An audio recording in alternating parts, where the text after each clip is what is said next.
जुना नगरसेवक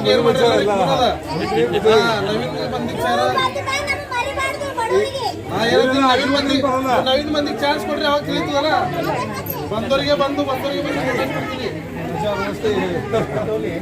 भावाला विसरू नका.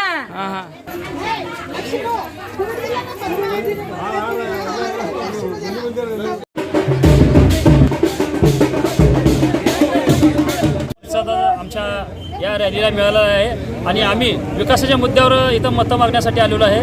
सर्व जाती धर्मांना घेऊन आम्ही पुढे जात आहे आणि लाडकी बहीण योजनेचं आम्ही इथं शिबिर घेतलं होतं. त्या माध्यमातून 4-5 हजार महिलांना त्याचा लाभ झालेला आहे. मी या ठिकाणी ड्रेनेज लाईन, रस्ता, दिवाबत्ती असे विविध प्रकारचे मी कामं केलेले, शासनाच्या योजना पण राबवल्या आहेत. या विकासाच्या याच्यावर आम्ही नागरिकांना मतं मागत. नेमके जाहीरनाम्यामध्ये मुद्दे असतील तुमच्या भविष्यामध्ये या भागामध्ये अजून जे राहिलेले जे पहिल्याचे नगरसेवक होते त्यांनी जे कामं केले नाहीत ते कामं करणार आहोत. अजून इथं समस्या खूप आहेत. त्याच्यासाठी आम्ही निवडून आल्यानंतर पाठपुरावा एकनाथभाई शिंदे यांच्याकडे पाठपुरावा करून करोडोचा निधी आणून आम्ही ते विकास काम करणार आहोत.